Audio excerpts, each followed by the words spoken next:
Are you thinking of graduating from iMovie to the free version of DaVinci Resolve? Well, there are a few things you should know. First, DaVinci Resolve is not just one application. It's actually 7 integrated applications laid out as pages or workspaces where you perform specific tasks. The order those pages are laid out follows a professional post-production workflow. You have the media page where you import and manage all of your media assets, the cut page for quickly putting together a basic edit, the edit page, which is akin to a traditional non-linear editor like Premiere Pro, Fusion for motion graphics, animation, effects, and compositing, much like Adobe After Effects or Apple Motion, the color page, which is the shining star of DaVinci Resolve, for industry-level professional color grading and color correction. Fairlight, a full-featured professional-level digital audio workstation or DAW, along the lines of Adobe Audition or Apple's Logic Pro.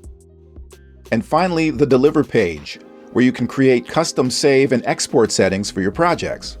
Now, you don't need to use all of these pages or workspaces to make a video in DaVinci Resolve. Many users spend the majority of their time on the Edit page, which contains pretty much all of the functionality you would need to produce a quality video, perhaps dipping out to the Color and Deliver pages if need be. If you're an iMovie user moving to DaVinci Resolve, you're going to have to get used to how Resolve handles media. In iMovie, when you import media, it's copied into your iMovie library. So everything, your footage and your projects, are all in one package. So you don't have to worry about where things are, which has its advantages and disadvantages. DaVinci Resolve, on the other hand, handles media similar to other editors like Adobe Premiere Pro. When you import media into your project, the media is not copied into your project folder.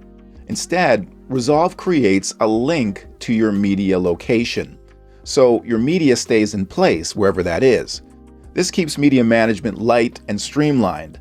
But if for some reason you move your media to another location, you'll break the link created by Resolve and end up with the dreaded missing media alert. Not the end of the world. You can relink the media, but it takes valuable time away from editing. So you have to be mindful of your media in DaVinci Resolve. Now, if you've been using iMovie for a while, then you've grown accustomed to the benefits of the magnetic timeline. No worrying about your clips snapping together tightly while you edit. It's automatic and unavoidable, which has its drawbacks. That is not the default timeline behavior of DaVinci Resolve. In Resolve, like in Premiere Pro, you can trim your clips freely, creating spaces in between them if you want to. That flexibility has its advantages and disadvantages.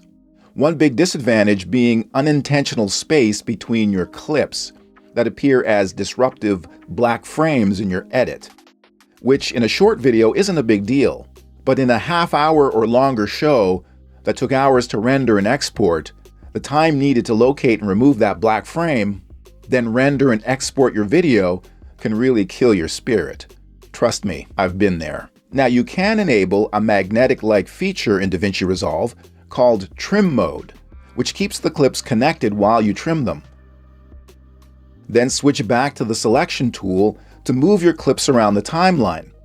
So you're going to have to get comfortable with that kind of multimodal workflow. Resolve Edit is a feature-rich professional tool with the ability to work with multiple layers of audio and video, unlike iMovie, that gives you only one video overlay track to work with.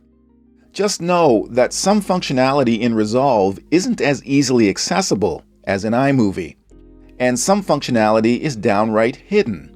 For example, when using the Ken Burns effect in iMovie, you can easily swap the start and end frames with a simple click of the swap button.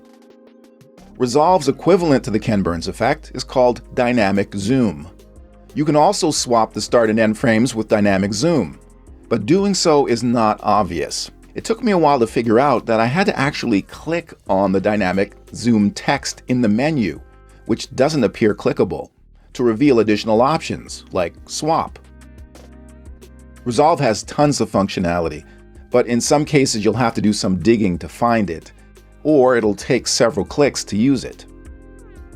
DaVinci Resolve has a groundbreaking neural engine that powers several innovative features like automatic audio transcription and the ability to upscale HD video to pristine 4K, even 8K. But in order to use any of that wonderful stuff and more, you'll need to be using the Studio or paid version of DaVinci Resolve. The free version is very capable, but be prepared for an unexpected watermark explaining that you need the Studio version of Resolve to use that particular feature. If you're new to editing or even a modest beginner, you'll find it challenging to just jump into DaVinci Resolve and start editing. There's just so much there. And like other software, Resolve has its own interface conventions and quirks that you'll have to get used to. You'll need to go through a tutorial or two at a minimum to feel comfortable with the basics of DaVinci Resolve.